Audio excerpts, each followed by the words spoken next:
Bonjour à tous, bonjour à toutes. Je suis Sabrina Marnet-Letellier, praticienne en micronutrition, en nutrithérapie et en hypnose. Aujourd'hui, je vais te parler d'un sujet qui revient souvent sur la table, à savoir les analyses. Mes analyses sont normales et pourtant je sens bien que ça ne va pas dans mon corps. Est-ce que c'est dans ma tête ou pas? La réponse, eh ben non. En général, c'est effectivement un problème avec les analyses et je t'explique pourquoi en 4 points. Le premier point, il faut déjà savoir que les analyses biologiques sont utilisées par nos médecins, médecins qui travaillent principalement sur la maladie et qui ont une approche généralement symptomatique, c'est-à-dire il y a un problème, il y a une maladie, je traite ce problème, je fais disparaître ce symptôme. Donc, en gros, on est dans une approche de la santé qui est quand même un peu duel, il faut le reconnaître, avec soit je suis en mode santé, soit je ne le suis pas. Donc, en gros, c'est tu n'as pas de maladie, tes analyses sont normales, du coup, tout va bien. Bon, dans la réalité, c'est un peu plus compliqué que ça, et effectivement, il y a quelques petites zones, couleur de gris entre les deux, entre la très bonne santé et la maladie. L'approche de médecine fonctionnelle ou l'approche fonctionnelle qu'on a en micronutrition, eh bien on va aller regarder justement entre les lignes, déjà pour prévenir un déséquilibre. Donc on va aller par exemple regarder des facteurs que les médecins très souvent ne regardent pas. Par exemple, si on prend pour le diabète, le médecin va regarder, là, la glycémie, elle dépasse 1,1 g par litre, hop, il y a un problème de diabète.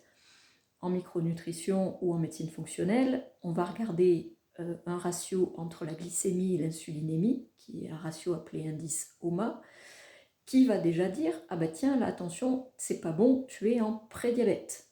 Ah, c'est pas pareil.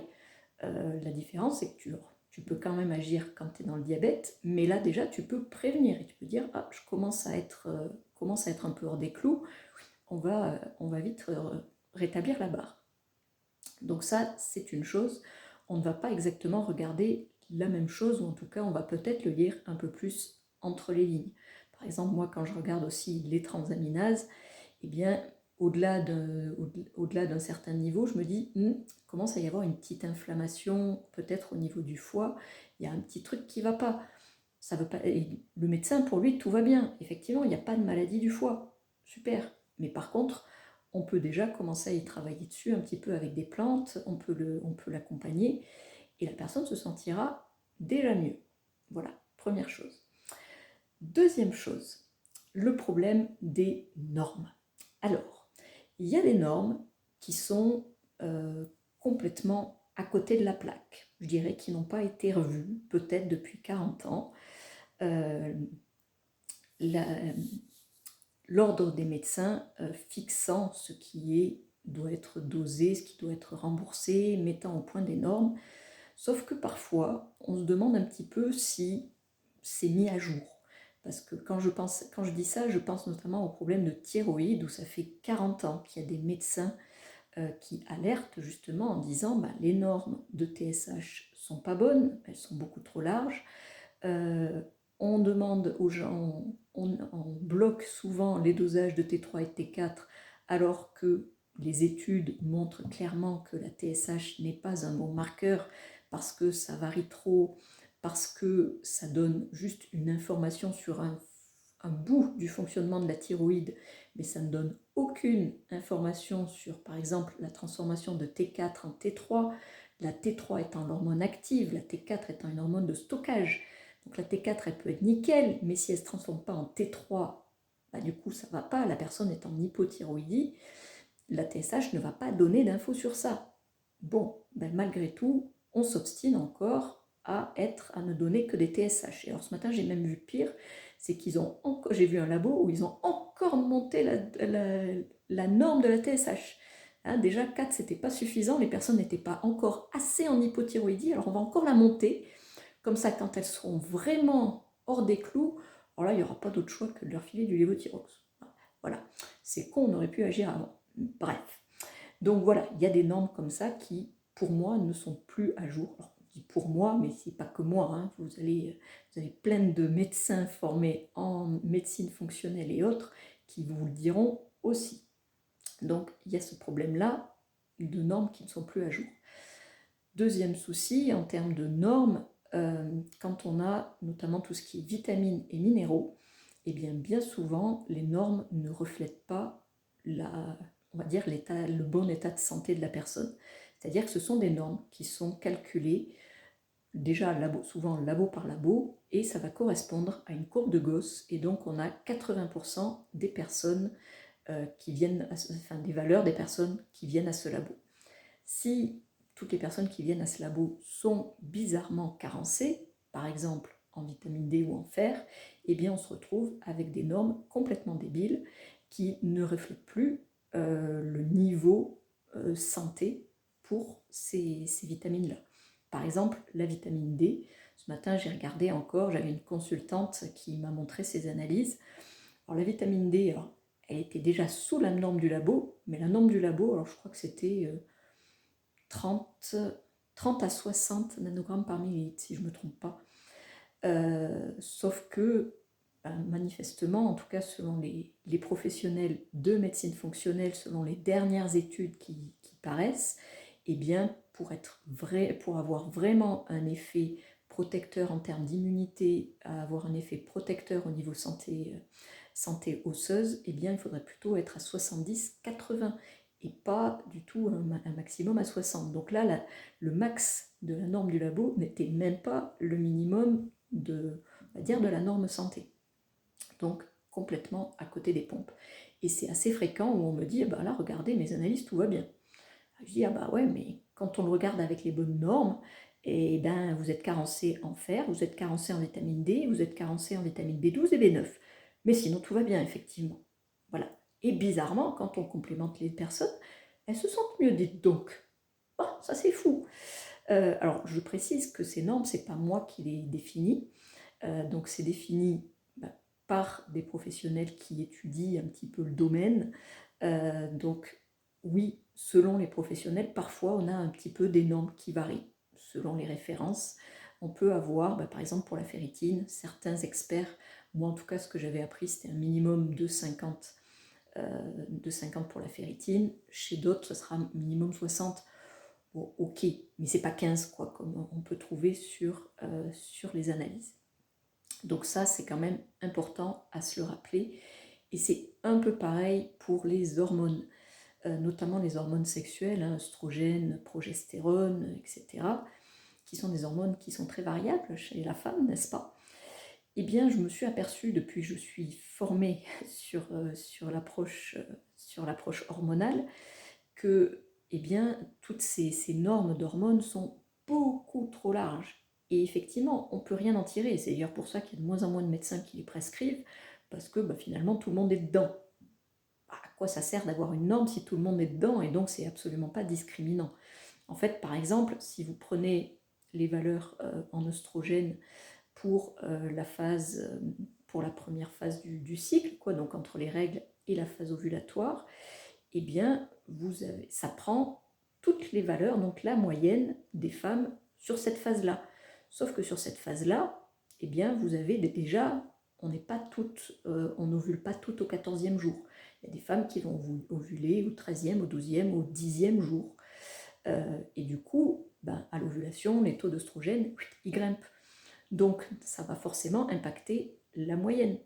Et du coup, les normes sont hyper larges parce que ça prend une phase beaucoup trop large, alors qu'il faudrait, finalement, si on veut faire ça, eh bien, avoir juste une norme calculée sur le 3e ou le 14e jour du cycle, qui serait déjà beaucoup plus limitée, et donc on a moins de chances d'avoir des grosses variations. Et ce qui permettrait donc de voir, quand il y a des variations, de se dire, il y a peut-être un petit truc qui ne va pas. Voilà. Donc ça, vraiment, en tout cas pour les hormones, les hormones sexuelles, c'est vraiment, vraiment marqué. Et depuis en tout cas que j'ai été formée, que je regarde ça de notre œil, donc en regardant d'autres normes, eh bien, on arrive un peu plus à voir les femmes qui sont effectivement un peu en hyper-œstrogénie, ou au contraire, qui vont manquer de progestérone, ça va apparaître comme ça.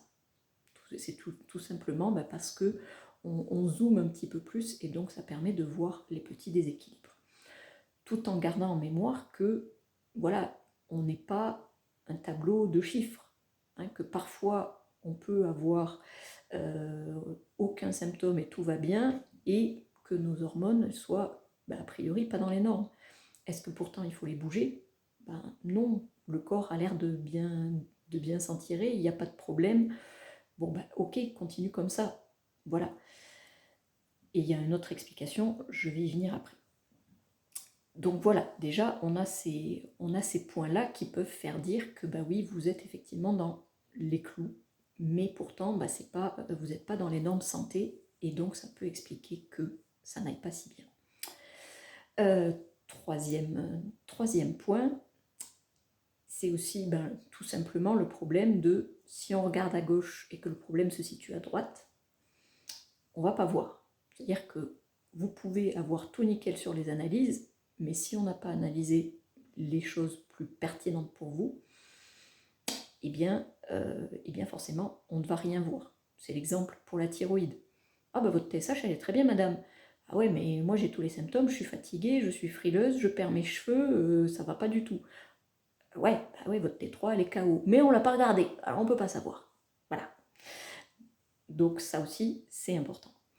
Le quatrième point, et dernier point, c'est que même en faisant toutes les analyses qu'on peut faire aujourd'hui, il y a des choses qui ne s'analysent pas ou qui ne sont difficilement mesurables. Je m'explique, et notamment c'est en lien avec les hormones. Par exemple, j'ai eu le cas une fois, une consultante qui avait toutes ses hormones nickel, TSH nickel, T3, T4, nickel, même plutôt haute dans les normes, donc plutôt correcte, et pourtant vraiment tous les symptômes d'hypothyroïdie. Je ne lui ai pas dit, madame, je suis désolée, je suis dans votre tête.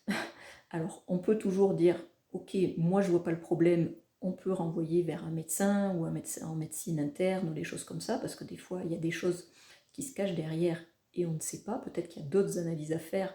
Et moi, je ne suis pas médecin, donc je peux recommander éventuellement des choses où je me dis ça peut être pertinent, mais je n'ai pas toute la connaissance d'un médecin et surtout pas d'un interniste. Donc parfois, il y a ça aussi. Mais là, dans le cas de cette personne-là, en fait, elle avait effectivement une production d'hormones qui était nickel. Sauf que les hormones, elles sont produites, mais déjà, elles doivent venir agir au niveau des cellules qui sont dans le corps, au niveau des seins, au niveau des ovaires, etc. S'il y a un problème de transporteur, ça ne marche pas. Si le transporteur il est occupé par autre chose, par exemple des perturbateurs endocriniens, ça va moins marcher. Et puis ensuite, l'hormone, une fois qu'elle est amenée à la cellule, il faut qu'elle puisse rentrer dans la cellule. Ouais, mais si on vous manquez de vitamine A ou si vous manquez d'oméga 3 et donc que votre cellule elle a une membrane qui n'est pas assez perméable, eh bien les hormones, je synthétise, je simplifie, mais elles vont rester un peu à la porte et donc elles ne vont pas agir. Il y a toutes les hormones qui sont là, mais derrière, il y a un problème d'action. Et ça, difficile de... Alors si on peut aller doser les vitamines A, éventuellement les oméga 3, mais pour l'aspect transporteur, c'est un peu plus compliqué. Pareil pour les hormones sexuelles. Des fois, on se dit, là, il y a tous les symptômes d'un excès en oestrogène. Ok, on fait le dosage. Non, les oestrogènes, ils sont même plutôt bas. On ne va pas s'amuser à diminuer les oestrogènes parce qu'il y a des symptômes. On se dit, on a peut-être loupé quelque chose. Et dans ce qu'on a pu louper, peut-être qu'il y a des perturbateurs endocriniens qui font que, qui vont prendre la place des oestrogènes et donc augmenter l'effet. Peut-être que les récepteurs, ils sont trop sensibles à cause de l'inflammation ou peut-être parce qu'il y a un manque d'iode. Peut-être que les transporteurs, il y a aussi quelque chose au niveau des transporteurs. Donc bref, il y a d'autres raisons qui peuvent faire que, effectivement, et qu'on ne peut difficilement mesurer, qui peuvent expliquer que ce qu'on voit sur une analyse n'est pas ce qui se passe exactement dans le corps parce qu'on n'en a qu'une seule vision. Donc, pour conclure tout ça, ce que j'ai envie de vous dire, c'est écoutez-vous, faites-vous confiance. Vous êtes dans votre corps, vous le vivez au quotidien, donc à un moment, si vous sentez que vous êtes plus fatigué, anormalement fatigué, que votre digestion, il y a un truc qui ne va pas, que vous avez du brouillard mental, que vous ne récupérez pas aussi bien, etc. Non, ce n'est pas dans votre tête, vous l'expérimentez. Maintenant, c'est à la personne en face de vous d'arriver à comprendre d'où ça peut venir. Et ce n'est pas forcément une maladie, heureusement, ça peut être quelque chose de plus subtil, et donc, je dirais, quand on veut aller dans le subtil, eh bien, il faut peut-être s'adresser à quelqu'un, à un naturopathe qui est formé en tout cas aux analyses, parce que tous ne le sont pas, à un nutrithérapeute, à un médecin formé en médecine fonctionnelle, voilà, pour aller chercher, je dirais, dans les petites lignes, ce qui peut y avoir d'autre. Voilà, donc j'espère que ça vous aura un petit peu éclairé, et puis surtout, j'espère que ça vous amènera à mieux prendre en charge votre santé. Sur ce, je vous souhaite une belle journée. Ciao, ciao!